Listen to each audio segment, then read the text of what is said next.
तरह की चीज़ें यूज कर रहे हैं। एक तो आपको पता है जैविक खेती, एक प्राकृतिक खेती। जैविक खेती के अंदर हम मुख्य तौर पे जो भी हमारे ऑर्गेनिक सोर्सेज हैं, तो ये आपका देसी खाद जिसको FIM बोलते हैं, कि केचुआ खाद, vermi compost, poultry manure, mainly हम यहाँ पे 3 क्रॉप यूज कर रहे हैं। और हम सब तरह की क्रॉप पे मतलब इनको यूज कर रहे हैं कि हमारी बागवानी वाली फसलें हैं, कि सब्जी वाली फसलें हैं, और सही हमारी जो फील्ड क्रॉप जिसको बोलते हैं दाने वाली फसलें हैं।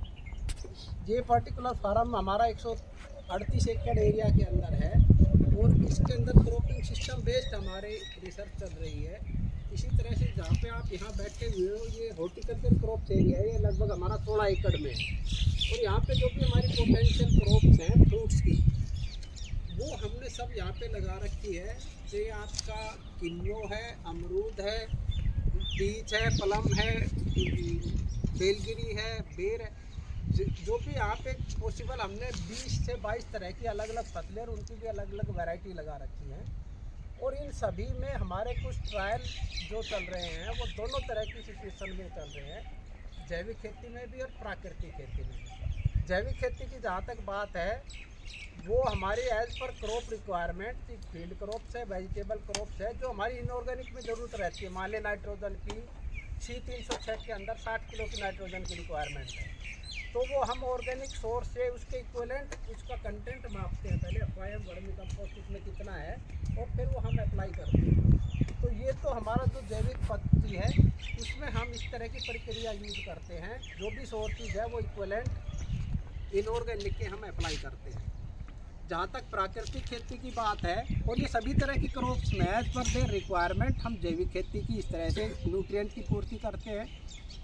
जहाँ तक प्राकृतिक खेती की बात है, प्राकृतिक खेती में भी क्योंकि आपको भी पता है जो दाने वाली फसलें हैं जिसको हम सीरियल्स बोलते हैं, गेहूँ हैं, मान लें जौ हैं, इनमें नाइट्रोजन की जो रिक्वायरमेंट है कंपैरेटिवली ज़्यादा है। इसी तरह से वेजिटेबल क्रॉप्स में भी जैसे पोटैटो में 150 किलो तक नाइट्रोजन की ज़रूरत है। तो जिसकी जितनी रिक्वायरमेंट है उसी तरह से हम इनकी पूर्ति करते हैं। जहाँ तक प्राकृतिक खेती की बात है, प्राकृतिक खेती के अंदर हम 3 तरह के फॉर्मुलेशंस यहाँ पे यूज कर रहे हैं। जो सबसे पहले बीजामृत है, जो विधि है, डॉक्टर सुरेश आपको एक्सप्लेन भी कर देंगे यहाँ पे हाउ वी आर प्रिपेयरिंग। इसी तरह से जीवामृत है, घनजीवामृत है। ये हम 3 तरह के सोर्स मेनली यूज कर रहे हैं। और प्रोटेक्शन के लिए हम मेनली देखो जो आज के दिन बाज़ार में भी अवेलेबल है, निम्बिसिडीन है, नीमास्त्र हम यहाँ बनाते हैं।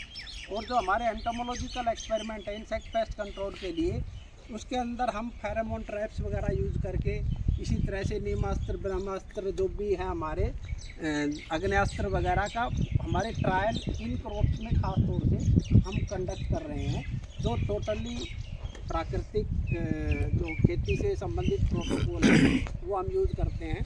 तो उसके अंदर भी यही है कि भाई जो हमारे घनजीवामृत वगैरह है वो भी क्रॉप की रिक्वायरमेंट के हिसाब से किसी में हम 250 kg पर हेक्टेयर करते हैं, गेहूँ में हम 500 kg तक भी, इवन 750 kg तक भी हम अप्लाई करते हैं पर हेक्टेयर। तो ये अब जैसे हॉर्टिकल्चर क्रॉप्स की बात करो तो क्या 1.5 किलो डॉक्टर साहब आप अप्लाई कर रहे हो, 1.5 किलो घनजीवामृत पर प्लांट यूज करते हैं अलग अलग सीजन में, मतलब 2 टाइम। इसी तरह से जीवामृत की भी इनका 3 लीटर पर प्लांट का है।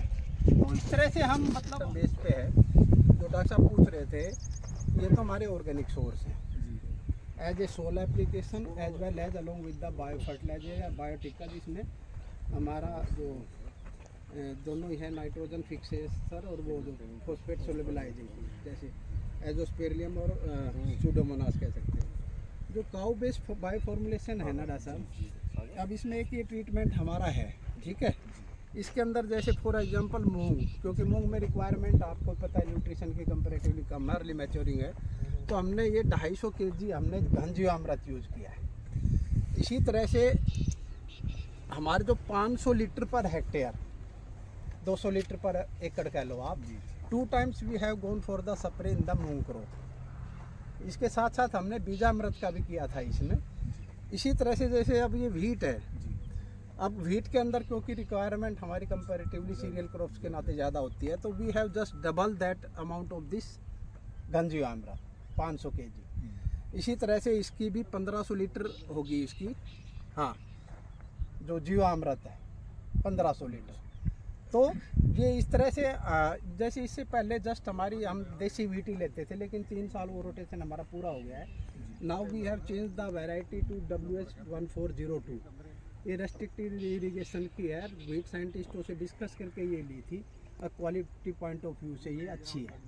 तो इस साल का ही है ये जो हमारा है, जो ये वीट का तो जो 1402 है।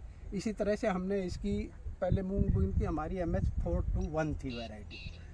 तो इसमें इस तरह से डॉक्टर साहब ये ट्रीटमेंट है। जैसे अगर आप उस रो में देखोगे तो पहले जैसे कंट्रोल है, फिर ऐसे ही ये इंक्रीजिंग उसमें है, फिर वो अब ये इसका काउ बेस्ड वाला है डॉक्टर साहब, ये जो है ना वो कंट्रोल है।